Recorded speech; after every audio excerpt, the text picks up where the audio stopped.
Dito tayo ulit. Ayan, confirm na. Pinapakancel na ni Sir yung dalawang drain dito sa storage. Ayan, mas maganda yan. Para kayain na lang natin yung layout nito. Liliko na lang dito. Ayan. Puro 2 inch na lang gamitin natin. At tapos putulin ko na lang yun doon. Hindi natin lusot. Ayan, pag ganyan na lang. Bale, dalawang elbow 1/8 bend din ang gagamitin natin. Pero iayos muna natin yan doon. Itaas natin, sagad natin dun sa pinaka-slab yung yung elbow niya dun. Yun, yung mga pababa, yung mga pa-vertical, okay lang yan na 90 degree yung ginagamit. Pero pagdating sa mga naka-horizontal na ganyan, pagka sa likuan, kailangan 1/8 bend o yung 45 degree. Yung dun sa mga okay na yung kahit yung 90 degree na elbow. Pero sa mga ganito, hindi dapat T dito, dapat dyan Y. Tapos may 1/8 bend. Okay. Fight.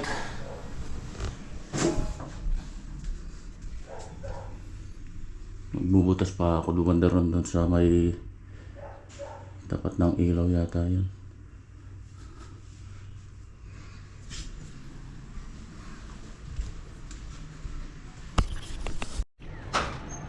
Patuloy ko muna yung doon sa taas para matapos na yung ceiling.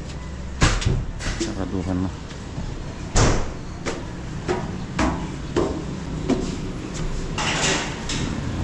Ilang buo na lang to, 3 buo na lang to.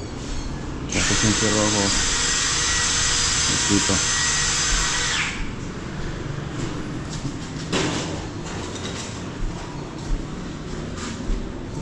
Kakain na dalawa. May 2 buo lang to. Meron pa dito. Ayan, ang ating ilunok. Ang ganda. Ayan, pagbabata, kailangan pagkadong sa dugtungan, kailangan malapad yung hagod mo para makuha yung hindi bukol-bukol tingnan. Tapos yung mga corner na yan, may din yan, may gasa tape din yan. Yung joint tape. Silyado.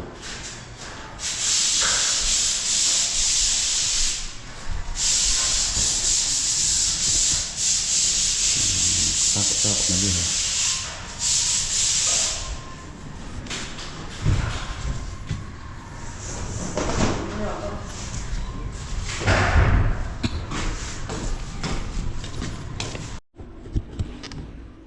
Wala na palang wala pala akong 1/8 bend na didos. Bili muna ako dun sa hardware dito. Tingnan ko muna kung ano pa yung mga kailangan. Aga pa naman, sarado pa yung hardware yan eh. Mabaklas muna ako. Yan, hindi ko na tinanggal lahat. Binutas ko na lang yung tapat ng mga fittings. Madudukot naman eh, maliit lang naman to. Maglagay lang ako ng 40 by 40 na butas. Ayan, kaya nang dukutin. Ayan, naputol ko na yung mga tubo. Lista ko na rin yung mga fittings na kailangan. Bili muna ako. Ito. Try natin doon sa kabilang sa kabilang hardware doon sa medyo malayo-layo dito. Napakamahal ng tinda rito sa sa baba dito. Grabe. Tataka ako doon sa mga elbow na D4 eh. 155. Wala mang 100 yun.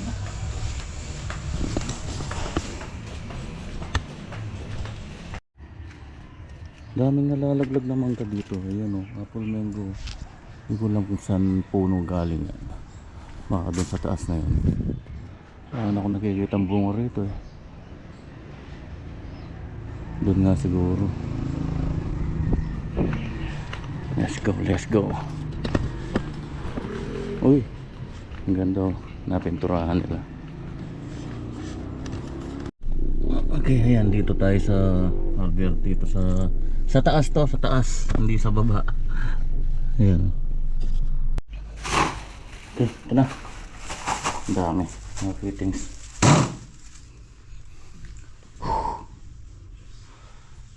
Unahin ko muna dito. pawisan ako.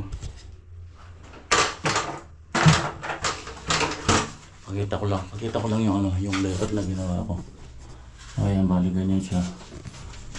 Nag-Y siya dito, tapos 45 degree na elbow. Tapos yun, elbow na 90. Ayan, hindi siya nakati. Dapat Y yan. Tapos palabas na doon. Tatanggalin na natin to. Di ba nakafix yan? Layout lang para masukatan yung dito, yung haba ng tubo.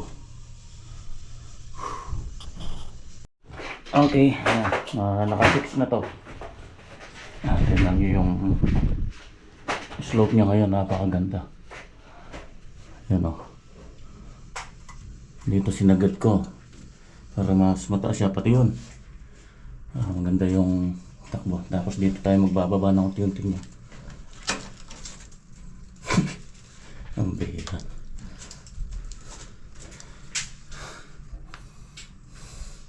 Natamaan to. Ganda rito. Basagin na lang natin.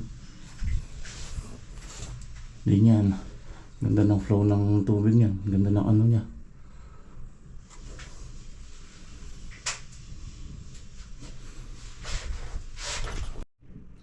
Okay na to kahit wala ng hanger. Matigas na to. Tsaka malit lang naman yan.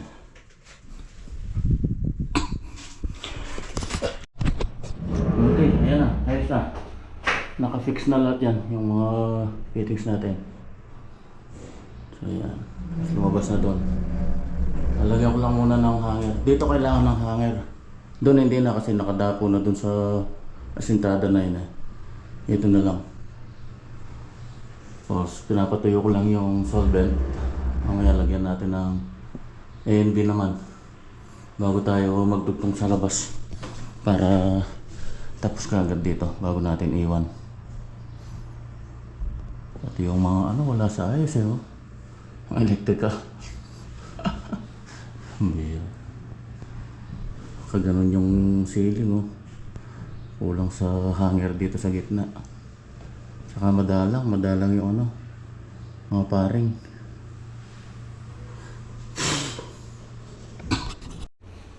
Okay, ayos na. Yan, may hanger na, tapos yan, nalagyan ko na rin ng epoxy. ANB. Ito dito.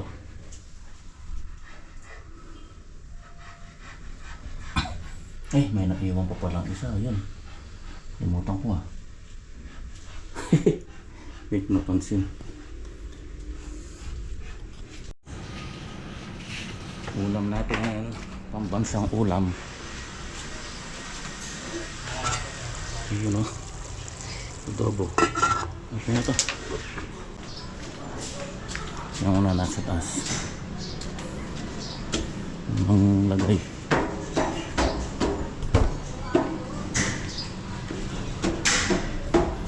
Yun, malata. Sarado na pala. Ayos. Kita na yung yung luwag ng family room. Napakaluwag. Gandang tingnan pagka plain malinis tingnan pagka plain yung ceiling. Nagkaroon pa ng konting siro dito.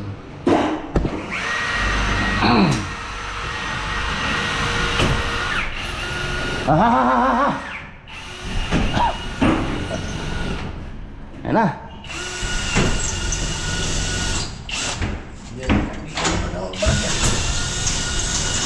Hindi nga naman malatikan na. Oo. Hindi na siya agad tagayin.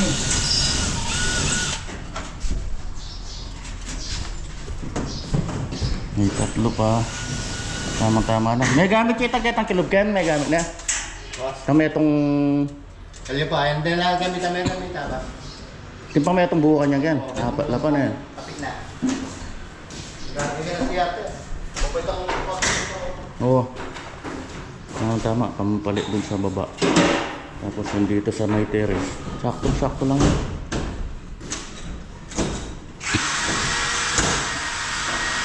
Tara!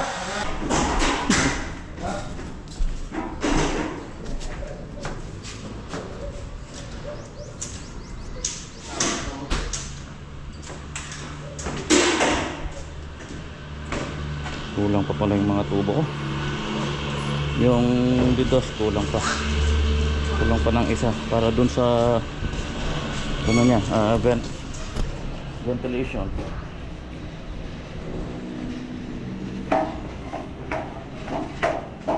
Ano niyo yung nasayang na mga PVC, ano, yung mga tinatay ko dun sa loob. May magagamit pa naman yung pandutong ito. Pero yung mga fittings wala na yan kasi hindi na mabubunot yan.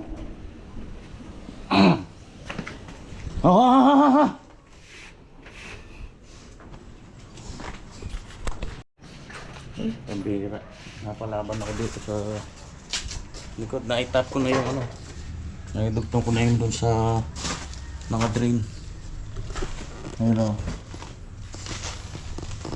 Tumatawag pala kanina yung nagdi-deliver ng tiles. Eh, nabisi ako dito. Hindi ko nakita yung miss call nila.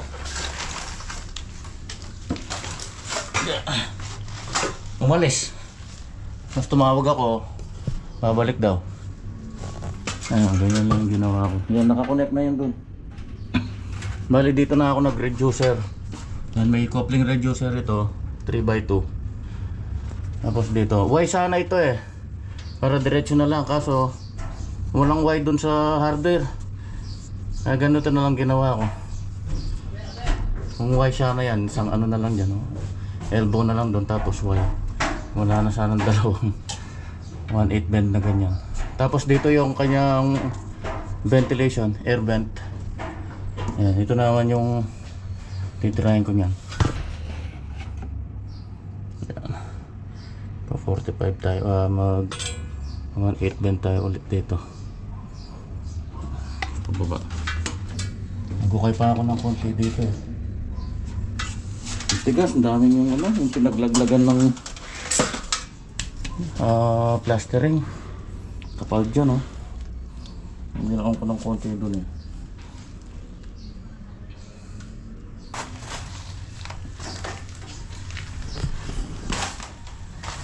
Uy, hinga muna, hinga. Lamok pa doon.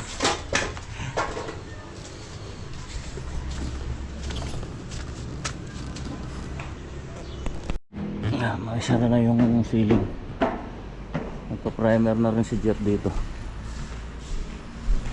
Yun dito sa kwarto. Yun oh. Ayan, plain lang pala yung ceiling natin dahil yan ang gusto ng may-ari. Plain lang. Wala nang maraming arte. Ayan, design. Yun oh. Napondoan na ha, puting-puti. Yung balls yan. Ayan, ang linis.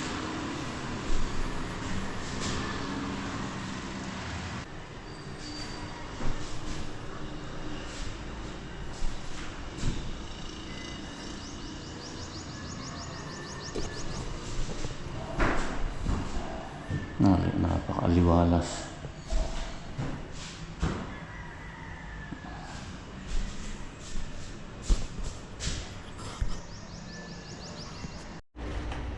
Nandito na yung mga tiles, bumalik sila. Yan. Tatlo lang sir yung ano, yung adhesive. Meron pa doon. Meron pa doon. Kala ko tatlo.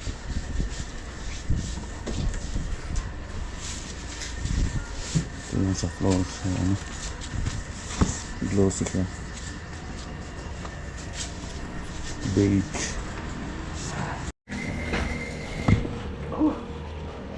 Natapos ko rin. Okay, yung mga tiles nalagay ko dito. Doon lang kasi nila binabay. Nakiusap yung mga nagdi-deliver. Mabigat daw. Naitutok naman nila yung truck doon. Pinaakot ko na lang. Natapos din.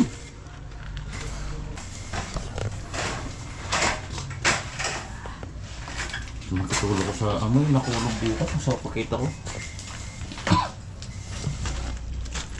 So ito yung air vent. Tapos yun clean out yun. Yung sa taas yung may plug. May cap na yun. Ayan. Tapos yun air vent din yun. Yung sa taas na yun. Mga retaso lang yan, yung sinuksok ko na yun. Mga naputol dun sa loob. Yan eh, kaklam na lang. Palaban ako dito.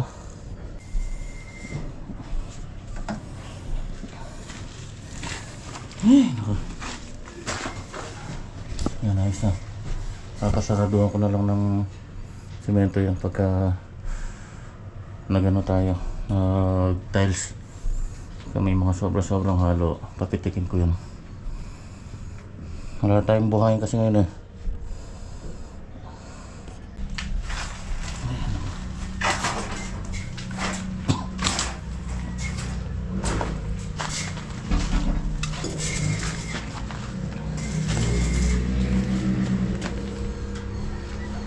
Sumobrang sangkay, nagbago kasi yung ano natin eh, yung layout natin.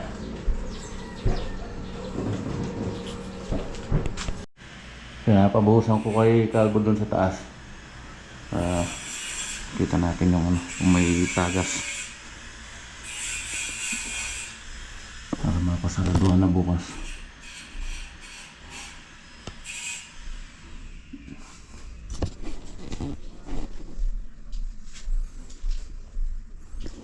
Dapat magtira tayo ng isa pinaka manhole.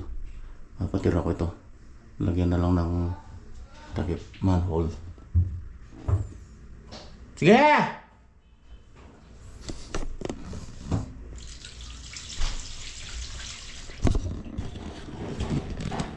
Yan, ganda ng flow ng tubig.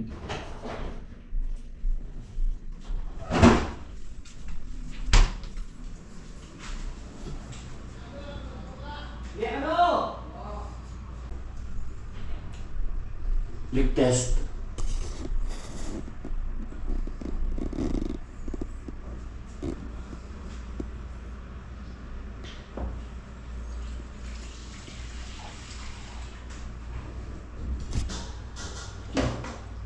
Ayos.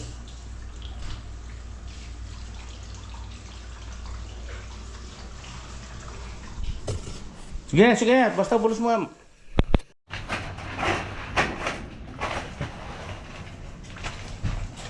Gebo, atin pa? Gebo, pusher mo! Push! Wala na?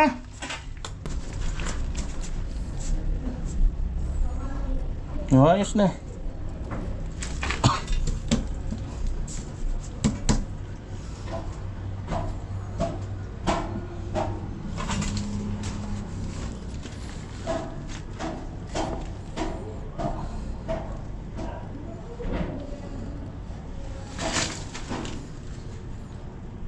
Bukas ito naman yung mga water supply. Ito babaguhin din natin yung pumasok dito. Lagyan ng gate valve. Hindi nilagyan ng gate valve pati yung dun sa may ano dun yung sa kusina. Lagyan natin para mahira.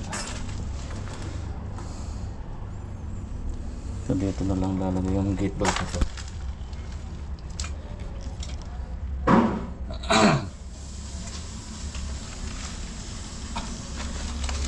Basura ko.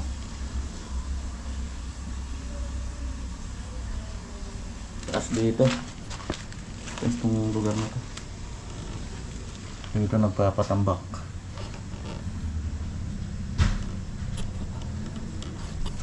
Dito sa kabila wala rin gate valve eh. Hirap niyan pagka napakalaking bagay nung may gate valve bawat ano. Bawa kung CR, yung lababo, making bagay yung gate valve na yan dahil pagka nagme-maintenance ka hindi mo na kailangan patayin lahat. Parang mga circuit breaker lang din yan eh. Sa akin yan, pati hose bib may gate valve eh, sa bahay. Sa akin yan, yung mga hose bib na ganyan may gate valve din yan sa akin.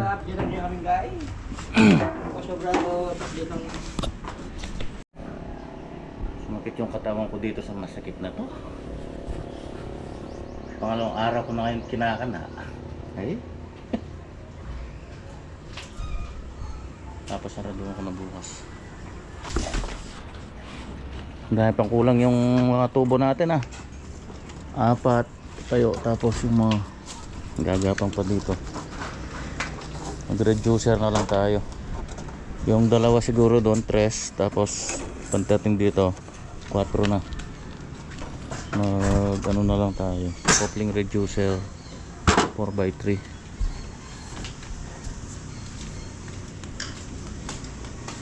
Yung malalaglag dito di 4 na. Ay, ito pa pala po. Mama. Tatlo? Adwa? Tatlong gababo na. Takuman yan Kakain ng tatlo to. Hanggang sa ilalim pala. Saan na pa rin? 4 lang buo. Yung luma, pwede pa yan. Dito na lang ano natin sa dito. Yung luma, yung dalawa. Pwede pa yan. Sayang matibay pa. Dito kayong tangong tubo, kayong niya mag-side. Nagdiretso niya lang yung side. Wow, tapos pabalagtan niya ano.